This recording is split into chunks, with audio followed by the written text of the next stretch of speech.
Vamos agora à disciplina Agenciamento Turístico e Hospitalidade do curso técnico em eventos. Essa disciplina foi dividida em 3 unidades. Hoje nós começaremos com a unidade 1, que tem como pauta, a gente vai falar da introdução do turismo, falar um pouco do histórico do turismo, falar de algumas definições da atividade turística, do que é turista, o que é viajante. A gente vai entender essa diferença entre esses nomes, falar um pouco do produto turístico, falar da hospitalidade e da relação da hospitalidade com a atividade turística, essa própria hospitalidade como um fator de motivação de turismo. Vamos falar da cadeia produtiva do turismo, da segmentação do turismo. Então a gente vai começar falando um pouco do início da atividade turística, que ela vem de muitos anos atrás, sabe, quando existia um deslocamento de pessoas que não era nem no sentido de estar fazendo turismo, mas se deslocavam da sua residência para outros estados, para outras cidades, para participar de algum evento, para participar de um evento religioso, de uma coisa ou outra, e que os estudiosos da atividade turística pegaram isso para ter como exemplo ou como ponto inicial da atividade turística.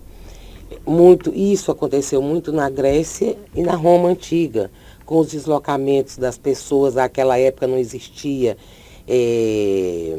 As pessoas trabalhavam, sabe, para subsistência, então trabalhavam durante vários meses no ano e descansavam durante vários meses no ano. Nesses períodos que ficavam descansando, eles se deslocavam. Os deslocamentos não eram rápidos, porque o meio de transporte era a cavalo, era a pé, era através de veredas. Então eram deslocamentos que demoravam de 3 meses, 4 meses. Na Grécia, na cidade de Olímpia, começou a surgir os Jogos Olímpicos, onde as pessoas da cidade participavam desses Jogos Olímpicos, que não eram bem jogos como são hoje, eram mais lutas entre lutadores, entre lutas para atrair, para divertir o povo. E isso começou a tomar, a pessoas de outras cidades tomaram conhecimento da realização desses Jogos Olímpicos, e as outras cidades começaram também a querer participar. E isso trouxe um desenvolvimento também nas estradas. As estradas começaram a melhorar. Depois, com o descobrimento da roda, o pessoal começou a se deslocar de carroça, de charrete, já diminuiu mais o tempo de deslocamento. Então, a academia, os historiadores, os estudiosos tomaram isso como o início da atividade turística, esses deslocamentos. Aí a gente chega em algumas definições de turismo. Então, os pesquisadores começam, um diz que turismo tem a sua definição, outro tem a sua, outro tem a sua. Então, ficava muito difícil, em termos internacionais, até se fazer pesquisas, até se comparar pesquisas, número de entrada de turistas, número de saída de turistas, qual o país que mais recebia turista, por conta dessas definições não coincidentes. Então, já há pouco tempo, há uns 20, 30 anos atrás, a OMT resolveu unificar a definição de turismo, muito mais por conta de estatísticas, para poder realmente se começar a trabalhar e se analisar o planejamento da atividade turística. Então, é definido que turismo é o deslocamento de pessoas entre locais, entre cidades, entre países. Esses deslocamentos, eles têm que ter com o intuito de retorno. As pessoas se deslocam com o intuito de retorno, passam mais de 24 horas na outra localidade ou têm um pernoite e não exercem atividade remunerada naquela localidade. Essa é a definição unificada de turismo. Então, hoje é possível se fazer pesquisas e comparações até internacionais, porque a OMT é o órgão internacional de turismo e definiu isso em nível internacional. Então, já é mais fácil hoje se fazer comparações e se fazer planejamentos. Aí vem, tá, e o que é turista? Todo mundo que viaja é turista? Não, todo mundo que viaja é viajante. Dentre os viajantes tem os turistas, tem os excursionistas e tem outros que para a gente não interessa para o nosso estudo, para a nossa definição. Então, nessa hora de definir também o que é turista, a gente vai atrás da característica do turismo. E a gente percebe que tem 3 coisas importantes para se levar em consideração. A espacialidade, o deslocamento espacial. A pessoa tem que sair do seu local de residência para outro local e retornar. Tem que passar um X tempo nessa localidade e não exercer atividade remunerada. Então, o turista é aquela pessoa que sai do seu local de residência, passa mais de 24 horas ou tem um pernoite na outra localidade e não exerce atividade remunerada. Esse é turista, independente do objetivo da viagem. Lembrem bem, ele pode viajar por qualquer motivo. Ele pode visitar um parente, ele pode fazer um tratamento de saúde, ele pode participar de um evento. Se ele obedece essas 3 características, ele é turista. Aquele que se desloca da sua localidade, de sua cidade, e vai para outra e passa menos de 24 horas, ou não tem um pernoite na outra localidade, e ele volta logo para a sua cidade, ele não é turista. Aí ele é considerado excursionista, quando ele passa menos de 24 horas em uma localidade. Então isso é importante para a gente, essa definição é muito importante em nível de estudo, quando você já pensa mais à frente no estudo de um planejamento, de planejar atividade turística para uma localidade. E aí você vai, e o que é produto turístico? O povo fala no produto turístico, a gente sabe que produtos são coisas que são fabricadas, são coisas que são produzidas. E o que é o produto turístico? O produto turístico tem a característica diferente dos outros. Ele é intangível, ele não é palpável, você não carrega. Você não compra o produto turístico e leva para casa. Você usufrui do produto turístico. Então, o que é o produto? É quando existe uma facilidade, onde existe uma junção de prestação de serviços à disposição do turista e isso é precificado. Exemplo, uma agência de viagem elabora um pacote turístico para a Serra da Capivara. Então diz, nós vamos passar 3 dias e 4 noites na Serra da Capivara, vamos ficar hospedado no Hotel X, com tantas estrelas, com direito a café da manhã. Vai ter o traslado do hotel até o parque, do parque ao hotel, vai ter lanche, vai ter o almoço, vai ter uma visita ao Museu do Homem Americano. Tudo isso são serviços e facilidades que vão sendo acopladas, que vão se agregando e vão formar o produto turístico.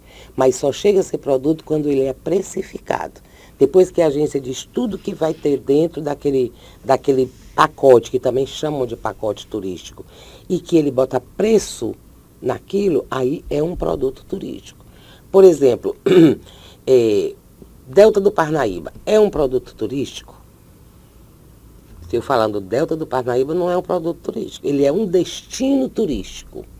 Ele é um atrativo turístico, porque o atrativo é aquilo que provoca o deslocamento das pessoas de onde elas moram até outra cidade, a outra localidade, para ver, para participar, para conhecer daquilo.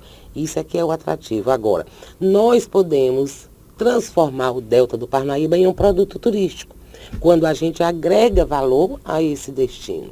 Quando a gente agrega valor a esse recurso natural que existe. Quando você coloca o barco para levar a pessoa para passear, quando você bota a caranguejada na parada lá numa ilha, quando você pega a pessoa no hotel e leva para o barco e traz de novo e precifica isso. Aí isso virou um produto. Então é importante que a gente tenha essas definições, principalmente a nível de planejamento.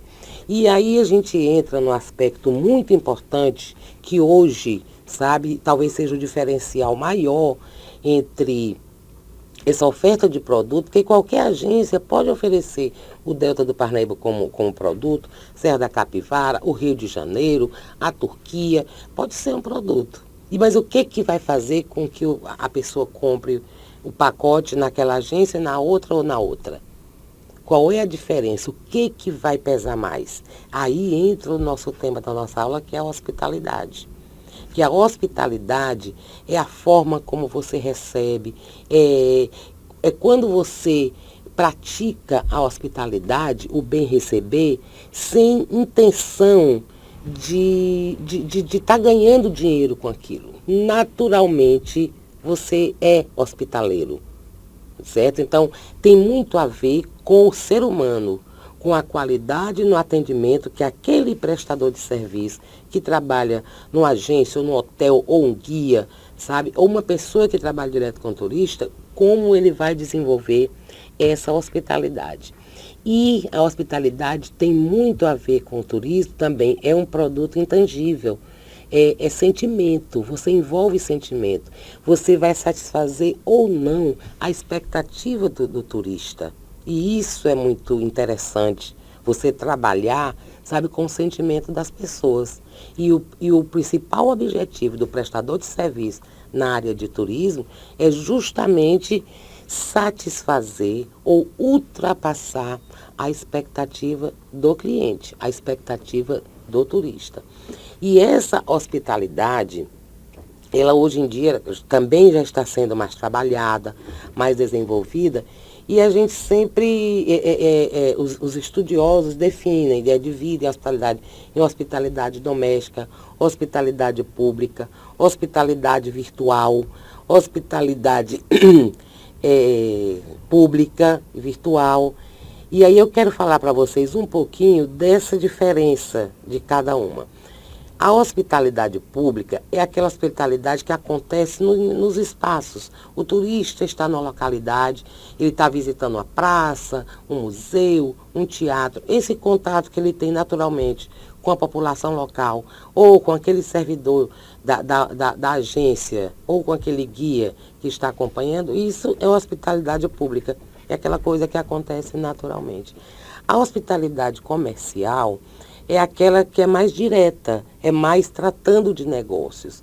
É aquele contato da agência com o turista ou do hotel com o turista profissionalmente, já tratando de como é o pacote, de quanto vai ser, sabe, dos detalhes e tudo. A hospitalidade virtual talvez seja essa mesma coisa da comercial, só que não presencialmente, mas sim virtualmente, feito pela internet, quando você lida, trata, decide, resolve, sugere para o cliente, responde às perguntas do cliente, virtualmente falando.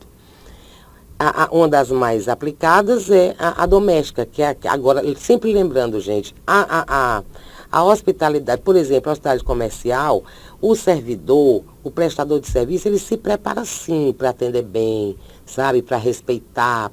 A doméstica não, é aquela natural, onde você não está visando nenhum lucro. A pública também, você não está visando nenhum lucro. Você está tendo um contato com as pessoas, inclusive o próprio nordestino, principalmente o teresinense, é muito reconhecido como um povo hospitaleiro, que é um povo que recebe bem, independente de nenhum interesse comercial. Sabe, se você presta informação, você tem prazer de prestar informação, de conversar com as pessoas, sabe, de resolver problemas para as pessoas. Porque a hospitalidade, na essência, ela obedece a 3 características importantes, que é recepcionar, hospedar, alimentar e atender, entender. Então, recepcionar, hospedar, alimentar e entender. Então, esse contato que se tem com o cliente é muito importante, a prática, sabe, desses 4 fatores, para que essa hospitalidade seja bem desenvolvida. O que provoca até um certo momento, a hospitalidade torna-se um fator de atração turística. O fato da pessoa já ir naquela localidade e perceber que foi bem recebido, que foi agradável, isso faz com que aquele destino, sabe, se torne atrativo para aquele turista. E ele já divulga, já repassa isso para outras pessoas. Então a própria hospitalidade se transforma também num agregador ao produto turístico, enquanto motivador da atração turística. Isso é muito importante. Para que isso tudo aconteça, em relação à hospitalidade, essa negociação, a efetivação de tudo, forma-se uma cadeia. Quando a gente fala nessa relação de hotel, de agência, de guia, de transporte, tudo isso para atender bem, que o objetivo principal de cada um desses itens é que a atividade turística seja bem desenvolvida, que o produto turístico atenda às necessidades do turista, isso forma uma cadeia produtiva. Então, essa cadeia começa lá de onde nós vamos ver nas outras unidades os tipos de agência de viagem, onde tem a operadora turística, que normalmente é aquela que elabora os pacotes, elabora os roteiros. Ela repassa para as agências, para essas agências comercializarem esses roteiros. Essas agências contratam guias, sabe, divulgam esse material e têm contato com o turista para informar, para divulgar. Por exemplo, tem um pacote turístico, um cruzeiro nas Ilhas Gregas. E tem uma agência de Teresina que vende esse pacote. Não foi a agência de Teresina que elaborou o pacote. Existe uma agência, a operadora, que ela elabora o pacote. Ela não vende particularmente para as pessoas. Ela repassa para as agências de viagem. E as agências formam seus grupos para se encaixar naquele pacote daquela agência, daquela operadora. E essa inter-relação, isso é a mesma coisa que você falar na demanda e na oferta turística, na relação de mercado. É quando existe todo esse passo a passo da elaboração do produto, que é quando forma os roteiros e precifica, da divulgação desse produto para os agentes. Esses agentes divulgam individualmente para os turistas. A agência de viagem é que tem o contato direto com o turista para divulgar, para negociar, para falar os preços e tudo. Depois ela entra em contato com a operadora e fecha aquele pacote. Então, isso tudo a gente chama de cadeia produtiva do turismo. Essa relação onde vários setores de uma localidade ou de um destino eles trabalham individualmente, a agência trabalha individual, o transportador trabalha individual, o hotel trabalha individual, mas eles têm um objetivo comum, que é que a atividade turística desenvolva bem. Então, essa relação deles, sabe, para que a coisa aconteça, para eles atingirem o objetivo, é chamada da cadeia produtiva do turismo. Essa relação que existe entre esses operadores da atividade, né, do mercado. Aí, quando a gente fala em mercado, a gente lembra da segmentação do turismo, que é justamente uma evolução da atividade turística por conta dos deslocamentos dos turistas. Começou-se a perceber que as pessoas queriam viajar, as agências queriam levar as pessoas, mas é um grupo muito heterogêneo. Gente é velho, é gordo, é novo, é jovem, é preto, é branco, é católico, é isso, aquilo outro. Então, são várias características que era complicado para as agências atender a todo mundo ao mesmo tempo.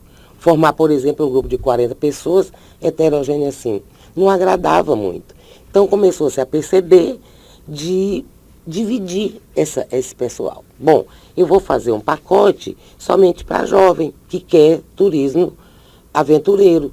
Eu vou fazer um pacote para pessoas que querem ir para a praia. Isso é a segmentação do turismo.